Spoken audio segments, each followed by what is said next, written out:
Jed! Yeah, it's awesome to have you in the studio. Awesome. Well, it's awesome to be here. Thanks, Maya. I think I was just telling you that my first real memory of you was at a show almost a year ago. It was the last Animal Farm show, and you're just like talking out in the driveway. And I was like, this guy seems cool. And then I found out you were Micah's producer, and you make your own music, and yeah, so. I do. And you, like many of the other people that I've met that I love in this town, I met in a basement because that's where the heart of our scene is. But yeah, I run a studio in town called Kaleidoscope Studios. I produce full time along with making my own music. So yeah, it's my whole life. So, what kind of artists or different things like that do you record in your studio? Is it mostly musicians? Yeah, musicians, but pretty much most of the musicians I've worked with so far, multifaceted artists. Like you mentioned, Micah. Micah's a comedian too, and a really funny one, honestly. So yeah, but yeah, I record every style. Truly, like there is nothing that I won't try and record or write. I have no limits with people. Right on. So, are you from the Kalamazoo area? Tell us, where have found yourself to end up in this studio tonight?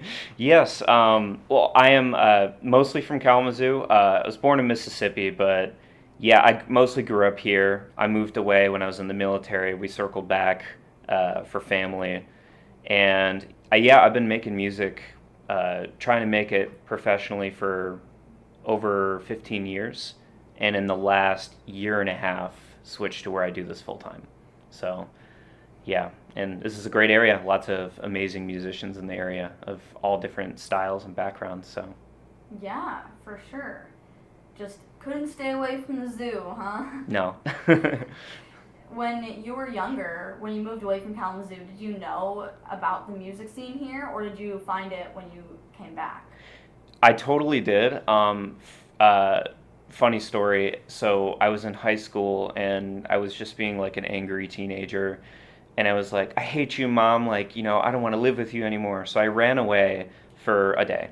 It was nothing.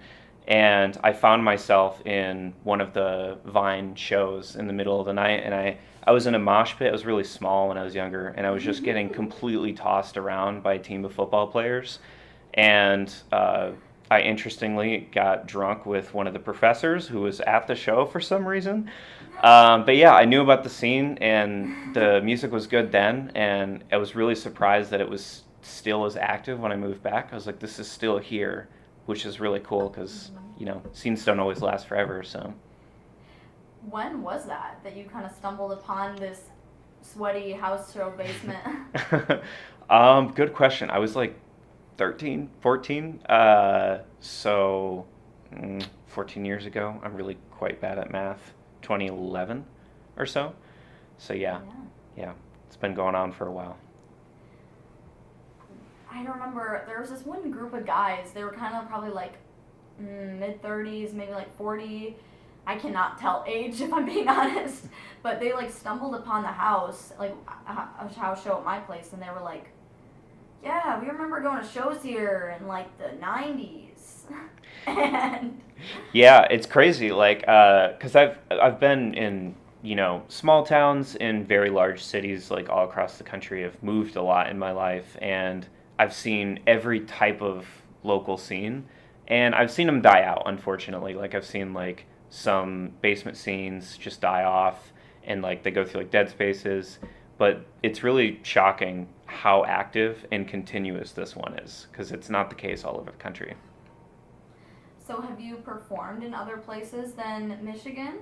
Yes, yeah. I've performed in a bunch of different states, mostly in California, I would say, is where I got my feet wet. I was in a lot of different bands. Surprisingly, my starting point was like death metal, and I was a vocal, like I would scream, and like now I'm like a DJ and I make dance music and, girly pop music. So it's kind of gone 180, I would say. So was music the first art form that you were drawn to? I think the first thing I was drawn to was dinosaurs. A I special interest. Yeah, it was definitely my special interest was dinosaurs. I had a dinosaur painting in my room. It was all I thought about. I wanted to be a paleontologist. But then I went into my best friend's basement when I was 10 and we played Guitar Hero, which had just come out. And I emerged a new person. And I told my mom that night, I was like, I want a guitar and I want to be a rock star. And so she got me a guitar for my 10th birthday, which was only a couple weeks later. And yeah, that's my whole life and personality now. So So guitar was the first instrument you learned how to play other than, using your voice? yeah, I first learned guitar and then a little bit of bass. And then my buddy had a drum set in his basement and he'd always let me play. So I'd play his drums. And now I just kind of do everything. Like I'm sort of okay at a lot of things, I would say. Jack of all trades, but Master of none. well, it seems like you've really spent a lot of time recently, into making beats and producing. So Yeah. refine that more than probably guitar. Yeah, I would say so. And it's funny because I've been playing guitar since I was 10, so it's quite a long time. But my first record with my guitar playing on it will only be released this week. So I've done everything else since then, but guitar. But yeah, I would say it was something that I initially saw as a weakness was that because I wanted to be the best guitar player ever. I wanted to be like Steve Vai or Joe Satriani and like shred, but I could never get that down. And I would just always move on to a new instrument every time I like get okay at it. And so I thought, oh wow, like I'm just never going to be like a good musician because I can't get good at any one instrument. But then it turns out it's really good for production because I sort of understand every piece. And I was like, oh, well, I can make music. So, I don't know, it's good. So did you ever take lessons growing up, or are you mostly self-taught in your musical endeavors? Yeah, I got about 2 weeks of lessons until my parents sadly got divorced and there was no money for lessons. So the guitar went into the closet for a little while. And then my mom came in one day and she pulled the closet open and she pulled the guitar out. She's like, if you don't start learning how to play this, I'm going to throw it away right now. And I was like, all right. And I was like pretty chill. I was like, oh yeah, okay, whatever. So I picked it up and then I never stopped after essentially getting scolded into practicing. And then I taught myself. So, yeah. How did you teach yourself to play an instrument? Was it through like YouTube videos, that kind of thing, or? Yeah, YouTube played a big part of it. And you can learn like literally anything off of YouTube these days. Like, you could definitely go to school. I think lessons with people is good. Collaborating is really good.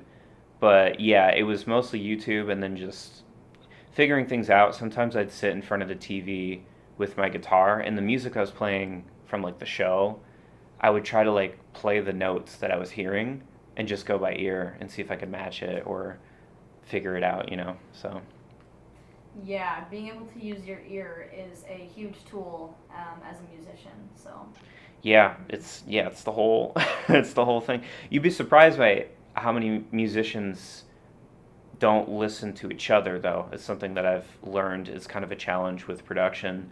Sometimes when you're working with a band or a group of people, you'd be really shocked how they all have their ideas, they hear things in their head, but sometimes they're not hearing each other. So that's something that I've been like working on is like, how can I get these people to come together and connect their ideas instead of independently try to get out what they think is right, if that makes sense. yeah, that makes sense because as musicians, we're all a little like egotistical, and so Yep. it can be easy to just like sit in your bubble and then be Mhm. like, wait, I have no idea what's going on with the bass line right now. Yeah, it's kind of a war, honestly.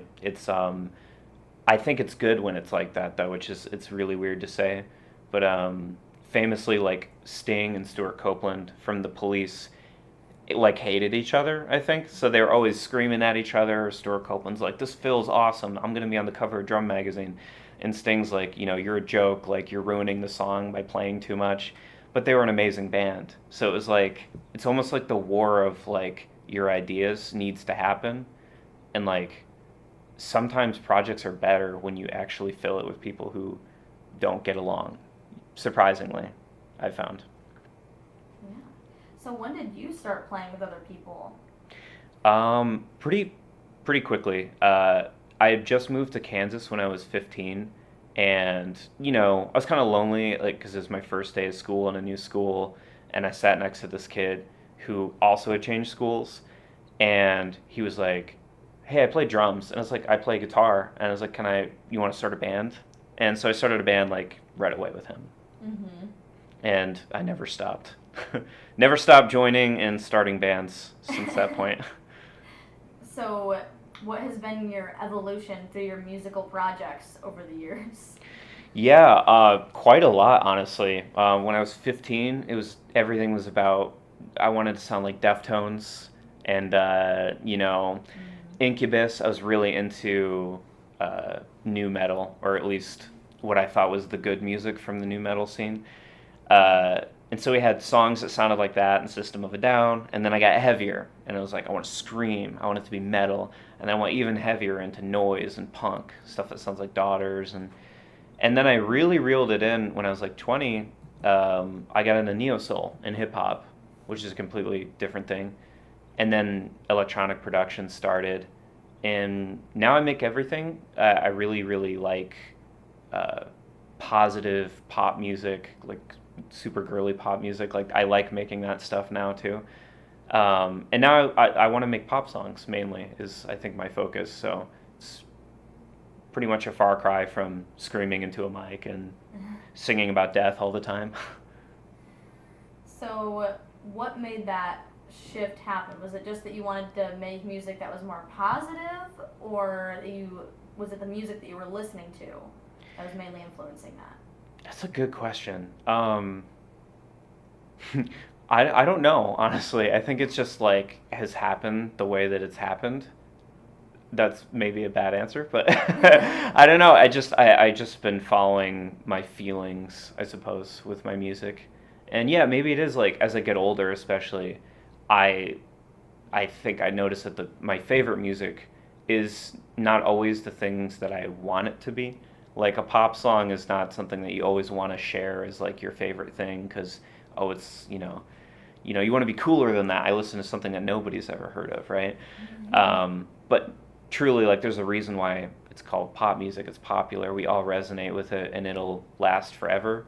Uh, and also just something that can reach all ages. So like death metal's cool. I still love it. I still love moshing. I'll still break my arm in a pit, but it's not the thing that like in 70 years from now that people are going to look back on and really connect with the way that we might with like a Bill Withers song or a Fitzgerald song. Like the songs just seem like they last forever, and I think that's maybe what I'd like to create now.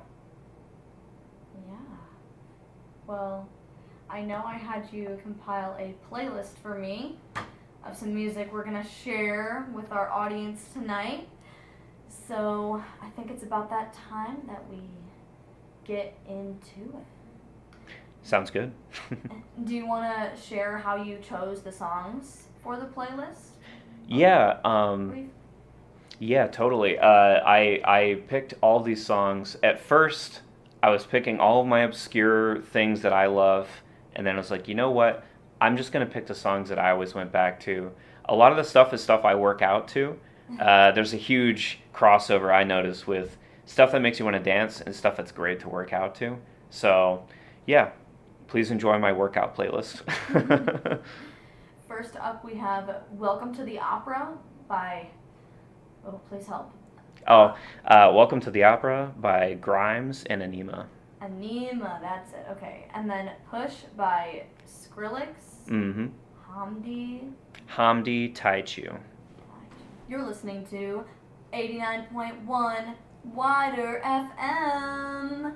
And this is Wombat Music in the studio with JED. Right on. And you just heard Welcome to the Opera by Grimes and Anima. Anima. It wasn't gonna happen. Yep. And then Push by Skrillex, Hamdi, and Taichu? Yes, that's correct. Mm-hmm. Yeah. So, do you want to tell us why you picked those couple songs to play tonight? Yeah, so Welcome to the Opera, I love, in terms of like, that's what I would call trance techno, which is about like, it's very repetitive, but it's also very spacey and hypnotic feeling. And I feel like it's one of my favorite trance tracks of all time just because of the, like, Grimes' vocals on this track are just very like, I don't know, like fairy-like almost and transcendent sounding. I know she loves like The Fifth Element, which is this like weird movie with Bruce Willis, I think.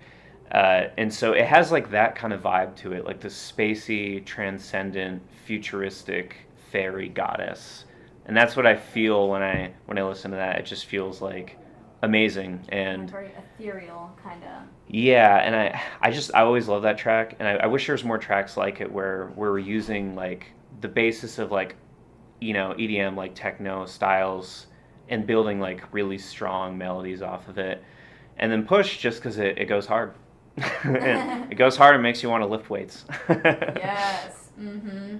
Yeah. Makes you feel like you can go like run a mile, or not because you don't like. Yeah, I almost feel like it was made with intention for exercise because the lyrics are literally like, when I push, I feel good. When I pull, I feel good. So like, it's made for the gym. It's made for, getting your heart rate up. And I think that's like, it's just a good genre, like, especially in the era of like, the modern world, everything's so sedentary. We sit, most of us work at computers, we're on our phones all the time. So dance music is like the opposite of that. It's like get up, connect with people in person, dance, meet new people, put on some weird clothes. It's like everything that we need in a world that's like almost like bogged down by modernity. There's too much of, living not in the real world. So it encourages you to work out, to move, get your heart rate up, feel alive. I think that's why I love it so much. Yeah. And I mean, people do spend a lot of time sitting, or even when they're going out, like every day, it's a lot of like dull colors, like, oh, we got like brown and black. Maybe I'll get like some white. How exciting for my outfit. But then when people are going to like an event where there's lots of dancing or like EDM music, there's so much color and like movement, and people are coming together. And that's why I like this kind of music. Yeah, genuinely, it's that's why I started making it. I met a new friend that I surprisingly met on Reddit, and he was like, "Let's go to a rave," and I was like, "Okay." So we met at the rave, and I was like, "Nice to meet you, by the way. Like, I hope you're not a serial killer." And he's like, "No, I'm a real person. This is what a rave is." I was like, "Okay, cool." Everybody's dressed super creatively, everybody's dancing, and the energy in festivals is like, I'm a human, let's connect, who are you, let's be friends. And it was just like, wow, like, sense of community, like this is something that is kind of missing in like physical spaces where, when I was growing up, like if you went to a shopping mall, it would be overrun with people, so you could like go out and get your dose of like a crowd or like people. And it's like there's kind of like less and less of those spaces as we integrate, more into like technological advancement. Like people work from home more often, they just go out less.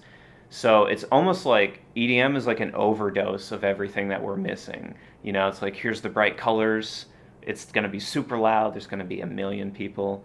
So it's like medicinal, I think. Yeah, for sure. So, where was that first rave you attended?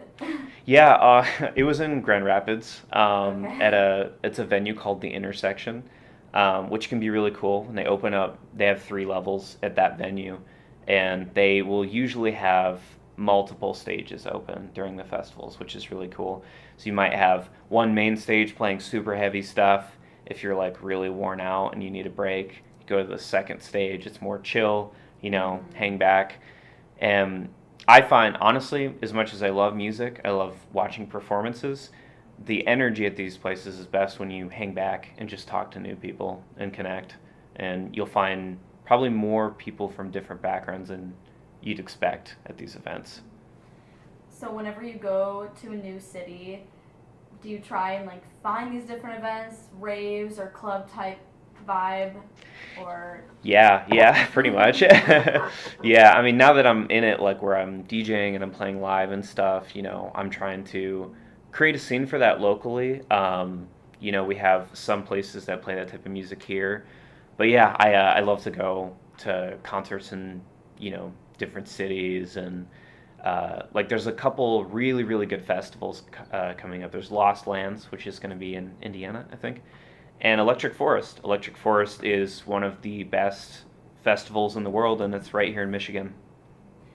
So have you been to Electric Forest before? I haven't. I haven't, but I have a lot of friends that have. I'm gonna be going next year, but I mean, just look at their page on Instagram, look at the art, look at the space that they create, and you can just see from that it's a one of a kind type of space, and the people that come from it, they act like they like changed their entire life just from this one festival, and not every festival feels like that. Some of them just feel like, wow, that was crowded and hot and kind of sucked. But it's I think the way that they do it is interesting. Instead of having like Lala in Chicago, they book out like this. There's no trees or shade, so you're just in the hot sun for like 3 days. You talk about like concrete too. Yeah, so you're just standing out in the open. Everyone I know who goes to Lala, they come out thinking like, okay, I was tired of it by the end. But Forest is like, instead of just having the stages, you have like this massive amount of space, forest, and it's more than just music. It's also, architecture. There's all different types of painting, live painters that are painting while the music is playing. So it's a full-on art festival, and yeah, might renew my vows next year while we're out there. Wait, at the festival? Or? Mm-hmm. Yeah, a lot of people get married at Forest, and I did just get married, but I think it would be really funny to renew my vows after only 1 year, because, why not? Yeah, I mean, relationships are always changing and growing, so it seems like an important thing. But Yeah. yeah. So, how did you get into producing and making your own beats and things like that? Yeah, I remember my first band, uh, which was called Obelisk when I was in high school. Awful name, truly. We were like, dude, let's figure out how to record on our own. So we saved up after like 3 months, and we pitched in for a laptop together, and we pitched in for the software called Cakewalk.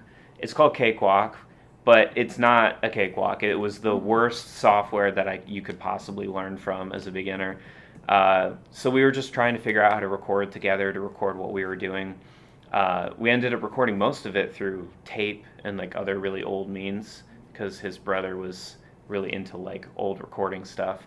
Mm-hmm. So it just started from that, and then I would keep recording with bands at studios, and then when I found myself in Sacramento, we had a studio right next to this producer who had produced Charlie Puth, Tinashe, and all sorts of other pretty big artists, and that guy kind of took me under his wing. He never charged me for all the massive amount of time that I spent with him learning stuff, and he just showed me how it was done. It was like very, very different than how I approached music at the time, which was like, it's got to come from the soul, and like you need to mull over your ideas for long periods of time. He would throw in a loop, and he would repeat it for like 2 minutes. He'd be like, all right, hit record. He'd jump into the vocal booth, and he would just sing nonsense with an auto-tune on. He'd be like, na na na na na na na, and he'd come back in, he's like, all right, vocals are done. And then he would hash out like a hit song in like an hour. Like the whole thing, he'd write the whole thing just like that every single time. And he just like was in the moment, and I was like, I think I could do this maybe. And I don't know, I just never stopped learning how to do it, and eventually opened my own studio. So that is what I do now. Yeah, it's super beneficial to have almost like a mentor take you under their wing and show you like, okay, this is how you can do it. So would you say like that he was a big influence on you. Did you work with him after that, or no? Yeah, huge influence. We worked together for quite a while, and like I was involved in like a lot of ghostwriting sessions. There's a lot of mystery around songwriting. I think it's starting to kind of get uncovered in wider media now because of what's Selena Gomez's boyfriend's name against Benny Blanco, I think. Yeah, talked about it, but yeah, a lot of the time you have an artist and they're not really the songwriter majority of the time. Like SZA, Rihanna, all of our stars that we look up to, they're not the songwriter, and that's okay. They're involved in the process. They might be sitting in the room, throw out ideas, which is part of the process, but a lot of this gets done behind closed doors without even the artist being present, and then those songs find their way to those artists, and it kind of creates this bigger thing, and the artist is used as a way to like launch this bigger thing for people to enjoy. But yeah, it's super fun. It's really really fun to be involved in. I was there for lyric writing sessions, and you know those can take forever. You'd be really really surprised how long it takes to just get the right words, because you know how it is. Like you could have one wrong lyric, one wonky sounding thing in a song, and it'll ruin the whole thing for people. So like just get it to rhyme correctly, get it to feel right. Does that sound right? Does it sound cheesy? It's most of what we did is the lyrical writing, and the melody lines are another thing that he would have me work on. So, yeah.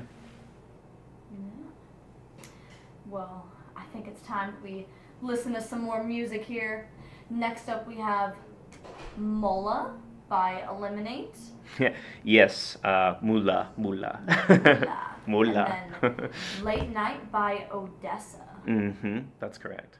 And you're listening to WIDR FM. your source for radio evolution. And this is Wombat Music in the Rabbithole with JED. JED. So how did you come up with that name, JED? After a long list of coming up with ideas and then finding that they were already taken, my lovely wife was like, "What about your Arabic name?" And I'd completely forgotten my other name. When I was in the Air Force, I was an Arabic linguist, and when you learn your language, you take on a new name, and I used it for 2 years. Nobody used my actual name. They used only my Arabic name, so it literally was my name. And it's actually JED is the correct pronunciation, and it means a very serious person, which is incredibly ironic because that's not really who I am. But I didn't choose my name. It was given to me by my teachers. So yeah, it's just my other name. It's literally just my other name that, I used for a couple of years. And you were also involved with a project called Little Pals, right? I was, yes. Yeah. We're having some movement with some of the people that are involved with the project, but it's something that I'm planning to continue for sure. What's nice about that project is there is kind of, obviously not so much right now, but there is some anonymity in it because we wear masks on stage, so it can kind of be anyone, behind the mask, and I like that idea because, I'm thinking maybe going more in the direction of like what the Gorillas are.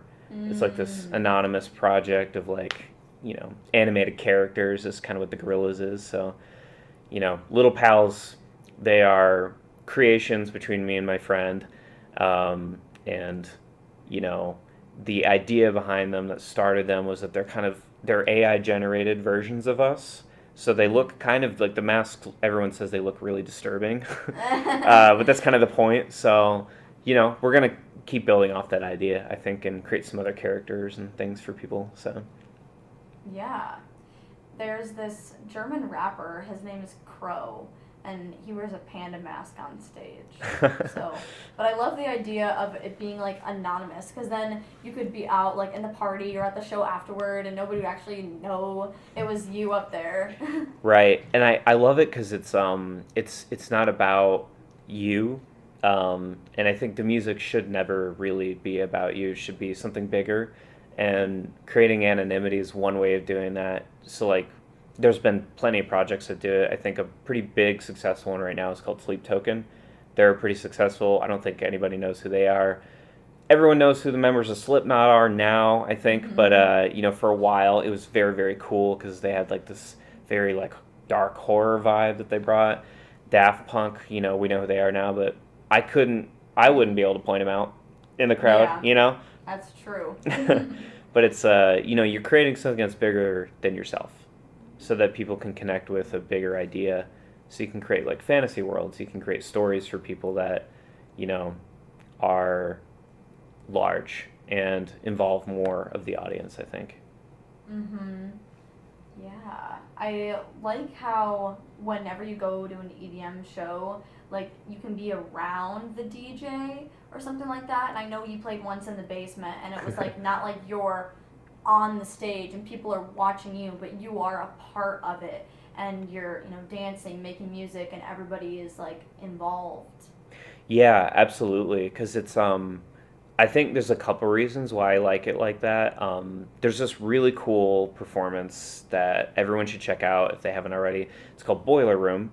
So the Boiler Room, which is they have one in Tokyo, they have one in London. And what they do is they put the DJ not on a stage, but in the middle of the floor, and then they surround them with the crowd. And the DJ dances and hangs out and plays amongst everyone. And I think it's just more cool because it's not about like, okay, watch me do all this stuff that you don't understand and pressing all these buttons. Nobody knows what you're doing up there anyway. Instead, it's like, hey, let's create this vibe together. Let's dance together. Let's connect. Which again is just so needed right now. And I think the only exception for when I like doing it the other way is if you have cool visuals or some sort of visual story. Like one of my favorite artists is Rez, and she has probably some of the coolest visuals that you can go see in EDM. It's very hypnotic and dark, and it's almost like you're combining like a movie theater with a concert. So that part of EDM is really cool too. So when you're performing on stage or in the audience, are you doing any like live beat making and stuff like that, depending on like how the audience is reacting? Yeah, I am. Not everybody does. Every DJ's got a completely different approach. I definitely try to vibe with the audience. If I see the energy dip in the audience or people start walking out, I change it up. Like I'll go and transition into a new song. So most of DJing, and I would say the basic elements of it, is just transitions. So you're just, how do I get from point A to point B without it sounding awful? Or make it make sense. And then I think the next level of it, which I really like to play with, is how do you creatively remix two songs together live in the moment, make them blend into each other and transition. So it's almost like you're getting the live remix and you are kind of live beat making at the same time. So I like to do that. Not everybody does, though. So with that live remixing the songs, do you try and find the songs ahead of time? You're like, oh, this has a similar chord progression. These would sound good together. Or are you just like, let's just mash up these two random songs? That is a good question. So a lot of DJs prep their sets, and some even, unfortunately, I think, they pre-record them. So they make the whole thing in advance, and they essentially hit play, and they're pretending. And I don't like that at all. I probably should prepare, but I notice with me, I do really bad when I prepare. Like when I think too much, then I try to make certain things happen. It just always goes better when I don't prepare at all. I just go with the energy of the crowd. I just experiment and I don't care. If I do that, it goes really well. If I think at all, it goes really, really wrong. So, So just don't think too hard about it. no, And just do it. no, I say this all the time in the studio. Thinking is the enemy of creativity. Don't think. Like, you should not be thinking right now. You're either doing a thing or you're not doing a thing. Thinking does nothing.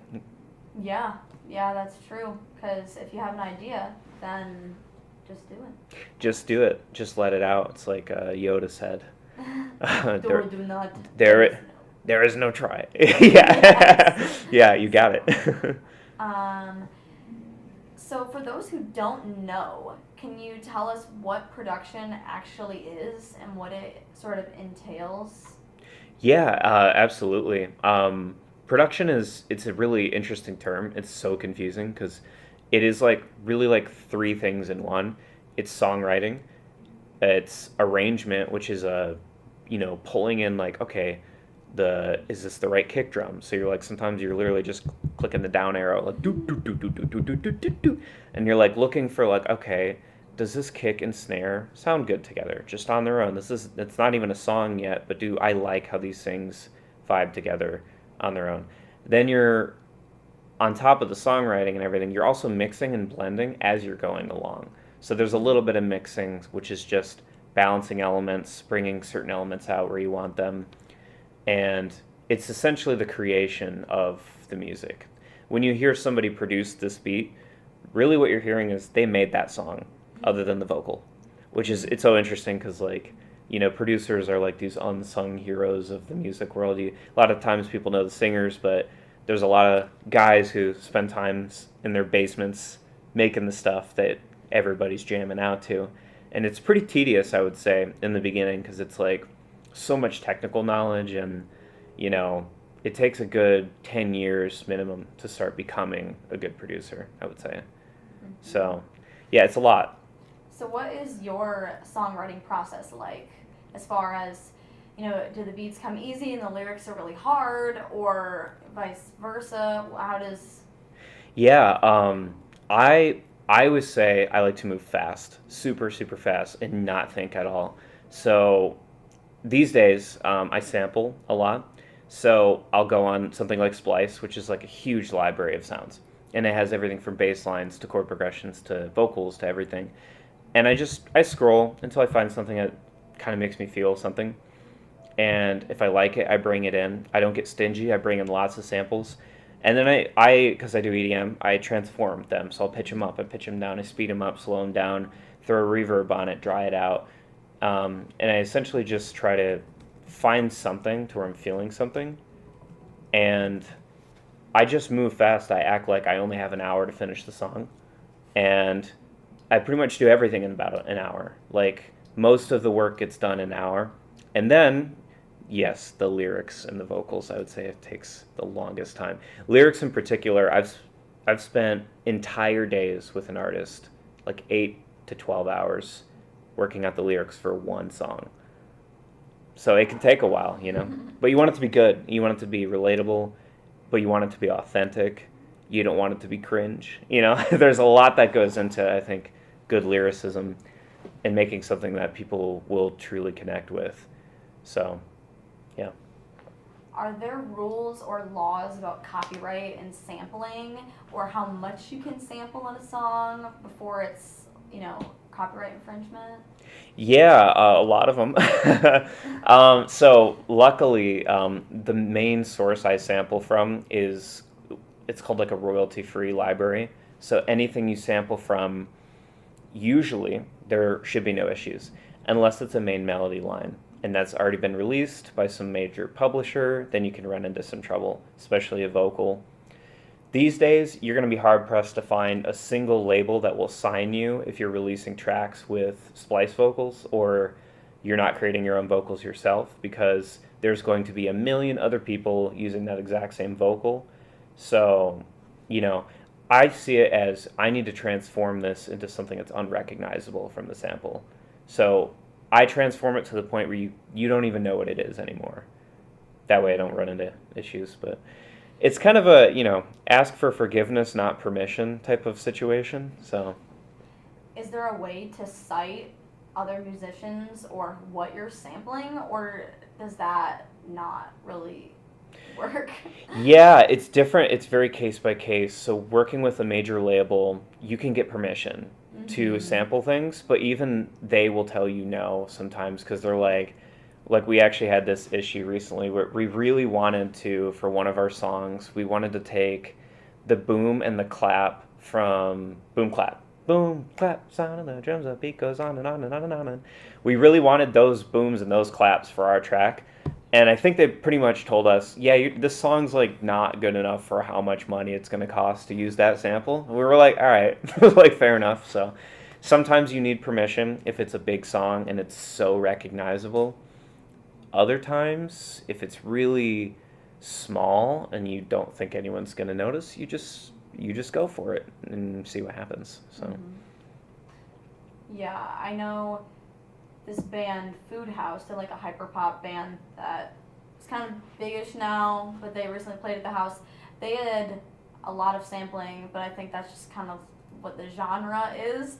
And there was this one beat, it was like from LMFAO, like I don't know if it was like Party Rock Anthem. yeah, And probably. I was like, I'm surprised they're able to get away with that, but I don't know anything about it. I mean, but Yeah. when you hear it though, when Mhm. you hear something that is sampled, Mhm. then you're just like, oh yeah, I recognize that. And Exactly. It's like it's about like familiarity and like there's a lot more sampling in music than you might realize. Like I would say like half of the Beastie Boys catalog is like most of like the drums are sampled from something else. There's a really famous song by Thundercat called "Them Changes." Those drums are from an Isley Brothers song. The Amen Break is probably the most sampled beat of all time, and the entire genre of drum and bass is built off of that one sample. So it's sampling is everywhere. If you just Google how many, what samples are in this song, you're gonna find like 70% of major songs have samples in it from some other major artist. So it's in everything.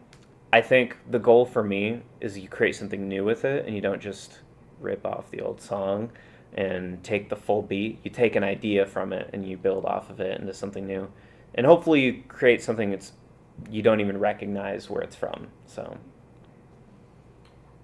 right on. Well, we got a few more songs for you here. Next up is Here With Me by Peekaboo, and then Batters by Peekaboo again with Flodan and Skrillex, yeah. You're listening to 89.1 WIDR FM. your source for radio evolution.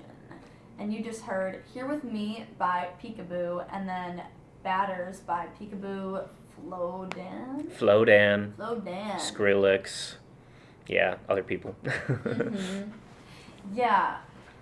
So while we were on the break here, you were just kind of telling me how now with a lot of kind of like EDM kind of music, there'll be several artists on the same track. So kind of collaborating. Yeah, it's definitely. I think we've shifted away from albums mattering as much, which is its own thing. But singles are definitely the thing now. Just release things as you finish them is kind of the thing. So producers are kind of these solo guys and girls that make music. So instead of releasing just your own single, you'll have like 5 to 7 producers jump on one track together, make a banger track, and then they all market it out together at the same time. So it's like it's nobody's one single. So it'll appear on all of their albums once they do release the album. So it's new and it's old, but I like the way that they're doing it because it's like, hey, like we're just a bunch of friends that make music, and here's our single. So So I know we touched on this a little bit too, but what does collaboration look like for you? For example, like when you're writing music with Micah, who is another musician here in the Kalamazoo scene. yes. By the way, we've mentioned him before. Micah Daly White. You should check out his music. He is absolutely fantastic artist. It's been an honor working with him. It's been a lot of my life has been working on his music the last year. But yeah, with him and with pretty much everyone, it's different artist to artist. Some artists want complete control, and I will surrender most of that to them if they know what they want. If they don't know what they want, I do start to kind of speak up and be like, we should try this, we should try that. But yeah, it's always a bit of a battle because you're like, sometimes like they do something and you're like, your gut as a producer is telling you that sounds wrong or that does not sound right or that could be better. So you're finding ways to, at times even tricking the artist into doing more takes or trying something else or stopping the artist saying like, no, you really got the take like literally like 30 takes ago. That was the one, and now you're getting in your head. So it's always different, and even with the artist, it can be different. Some days can be like, you just reach like this flow state, and everybody knows exactly what they want from each other, and it's like effortless and it's almost spiritual. And then other days it's like you're grinding for like 8 hours and nothing gets done. It's really weird actually. There's definitely zero science to this. It is completely different every single day and every single artist. Yeah, awesome. So I kind of wanted to ask about this a little bit too. So how would you say others have influenced your sound or your music? So when you produce with other people, does that kind of help inspire you too? Or Yeah, absolutely. I think every single person that I've made music with has taught me something different about music. Some artists that I work with are really, really good at coming up with vocal melodies or lyrics. Some artists are really good at harmonizing things and they can stack harmonies really nice. So yeah, I'd say everyone, and it's all sort of subconscious, but I try to take every strength from every single artist that I've worked with and channel it into my next session. And I kind of I'm kind of like a leech. The more people I feed off of, the better I am, the better I do for everyone else's session. So it's like if I'm working with like 5 artists within a week, I'm usually doing really good work, not just for everyone else, but for my own music, because I'm just pulling energy from everyone, from all these different places. And I sort of get into ruts quickly if I'm working on the same artist or the same type of thing for too long. yeah. So I really like need to pull from other people. So I need them as much as they need me. So how do you hear or find out about new music these days? Good question. Yeah, a lot of the time artists show me while I'm in the studio. They're like, yeah, I'm really trying to make something that sounds like this. Have you heard of this? I'm like, no, half the time, because there's so much music out there. So we listen to music in the studio. Otherwise, I just ask friends. I'll literally just text friends and be like, I'm so bored with my music. Please send me like a new playlist or something, like I've hit a rut. Mm-hmm. Yeah, it definitely helps having other people kind of shoot music your way. And you're like, oh yeah, let me check that out. Honestly, I get a lot of recommendations every day, and I have started to compile a list of albums that I need to listen to. Do you have a sort of running list like that? Yeah, for real, actually. Yeah, it's like it's too long, and like my friends will be like, "Did you go and listen to that thing?" And I'm like, "Nah." And a lot of the time, the best is when you can just have a hangout with a friend and you just actually go through song by song, and you're like, "Can I show you this?" And they're like, "Let me show you this one. I got another one for you." And so I had a little friendly competition with my friend the other night where we were just in the car. I was dropping him off, and we had a chill off. It was who can out chill the other one with like the songs that we were finding. So I was hitting him with Aurora. He hit me with a Drake song. I was like, I didn't think I could be so chilled out by a Drake song, but I was. And we just did that for like an hour and a half. We just listened to music in the car. We went back and forth, showed each other songs. It's still kind of my favorite way. Just vibe out with your friends. Yeah. The first time I ever hung out with Micah, we were basically just staying up till 5 o'clock in the morning showing each other different kinds of music. We're like, okay, I'll play a song, you play Yep. a song, I'll play a song. And, Yep. Yeah. the best hangouts are when either you're creating or you're showing each other other, creative art. And that's how you can grow as an artist, musician. Yeah, absolutely. And he's like that, and he's full of like pretty much most people, they have so many things to show you that you wouldn't expect.